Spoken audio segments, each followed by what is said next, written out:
Welcome back, ladies and gentlemen. This is the Bearable Bull here. And I got this aggressively average content for you today. As every single one of you need to start living your lives as if you're stepping into your power. Because man, oh man, is Ripple and XRP about to step into their power.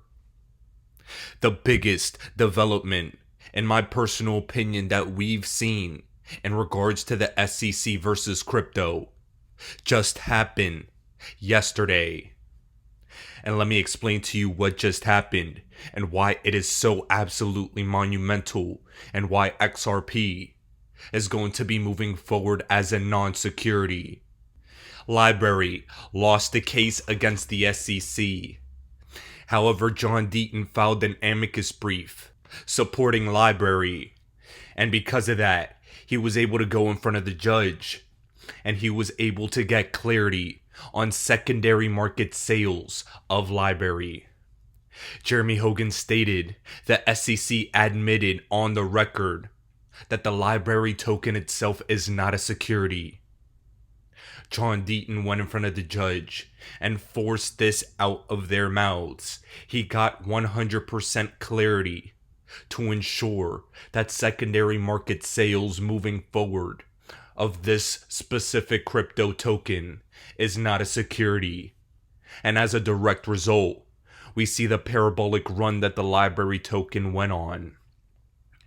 You see, ladies and gentlemen, what ended up being uncovered from this case and what John Deaton got out of the judge and the SEC is the fact that moving forward, after the initial sale of LBRY, the token in the secondary market is not a security, and that is exactly what this Ripple XRP case is about. Ripple doesn't really care whether or not XRP, when it's originally sold, is a security or not. Ripple, in my opinion, would be willing to concede that point if moving forward XRP today is not considered a security, and XRP being utilized and in the secondary market is not a security. And right here, because Congress is taking so long to come up with crypto regulation, all of these cases, BlockFi, Nexo, LBRY, they'll be used as reference points that judges will be able to point to as a standard they can use with future cases. Now, while this doesn't guarantee anything, this is a 100% benefit to Ripple in getting clarity for XRP, especially in the secondary market. It is still possible that Ripple can lose this case, but now it's also 99.9% probable that retail investors do not get screwed. And that's what we have to figure out. That's how we need to be moving forward. And that's why John Deaton may very well be the most important man in all of crypto right now moving forward.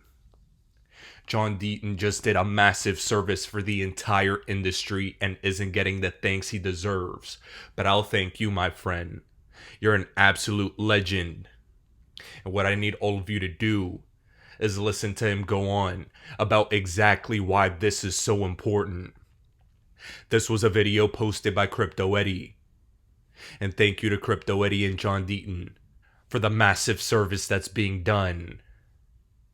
Now everyone, please take a listen to what he had to say. On summary judgment came down and the judge said LBRY violated the law. His decision didn't specifically address secondary market sales, so it was left open and vague. And so we filed an amicus brief because the SEC was seeking an injunction. I'm going to bring up the injunction because that was the main focus of why I was there today. We all know how the SEC loves for it to be vague so that they have maximum prosecutorial options available to them. So that's why we got involved and said, listen, that's disastrous. And we went to the judge and basically arguing that we don't have a position on disgorgement. That's with LBRY and the SEC on what fine LBRY pays. But this injunction and secondary market sales are very, very important. I stood up with the judge when he gave me the opportunity. I said, listen, I respectfully disagree with you. That injunction is so overbroad that it does bring into secondary market sales into play, for your honor. That's before you. You still, please, have to address this secondary market issue. That article says that your decision reads like you could be saying that LBC is a security in and of itself, the token itself. And Judge, if you don't mean that, then we need to clarify something. And then he did something great.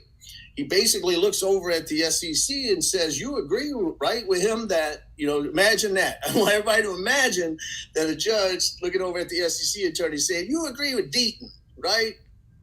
They weren't that happy about it. And the judge said, you got to make a commitment. And he said, let's use an example.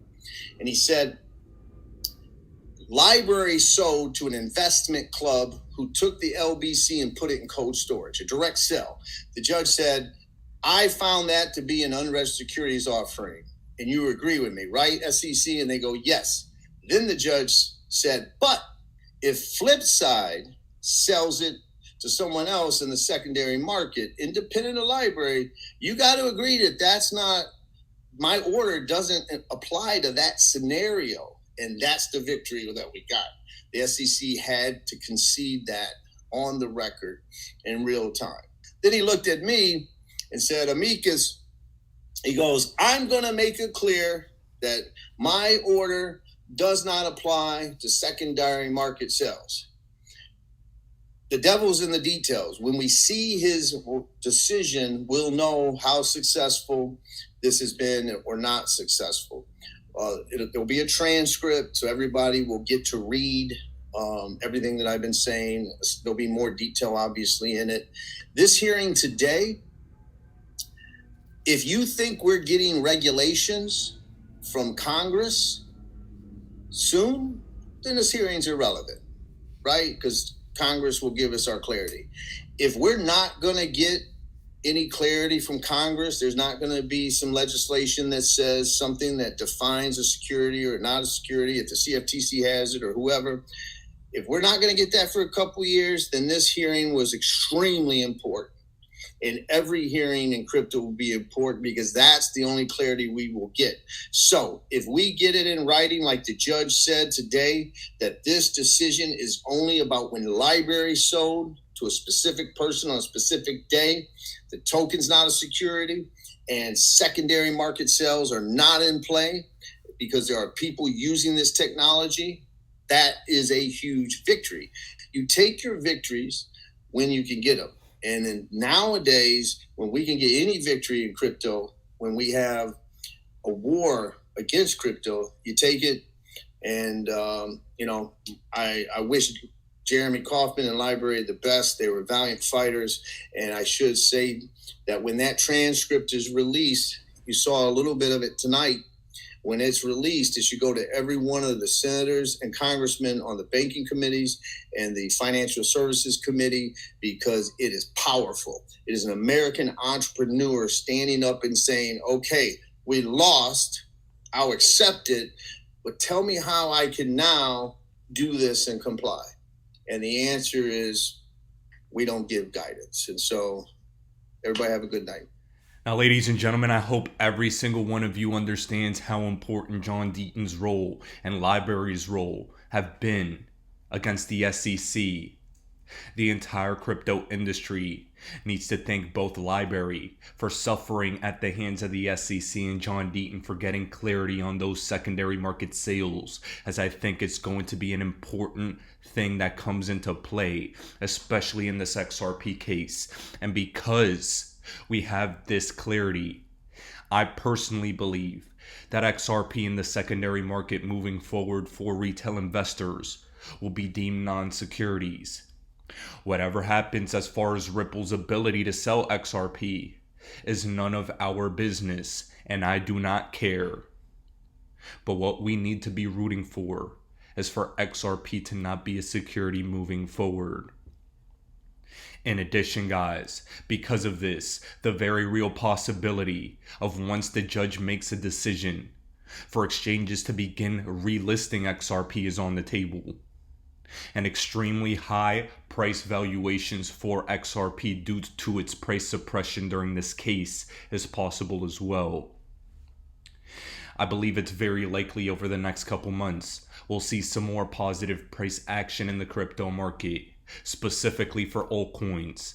As all of you know, I have been waiting for some level of an altcoin season. If one's gonna happen, it's gonna be because of XRP and a couple other cryptos. And if we do see these altcoins begin to take off, some of the price targets that I mentioned in my Waters Above Crypto interview are definitely powerful targets for all of us to achieve. In addition, something I've been doing recently is on OnlyFans and in my mentorship program, going through my exact XRP exit plan in its entirety. And while I will be very public and vocal about when I'll be taking profits with XRP and how much, I believe this 35-minute long video, as well as other resources I'll be posting, including a new video today, will be extremely important for your game planning and for mental preparation during the mania moving forward. Preparation is going to be key for all of your success, and I hope all of you sign up, as I've been answering an influx of questions that have been coming in. The link to the OnlyFans is down in the description below. And to cap off this video for today, I'm going to play you a clip from LBRY and their supporters that I believe echoes the exact sentiment the XRP Army has about the SEC.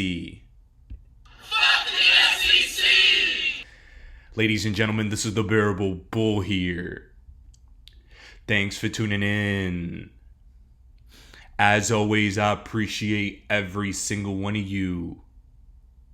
Now I'll be back tomorrow with another video.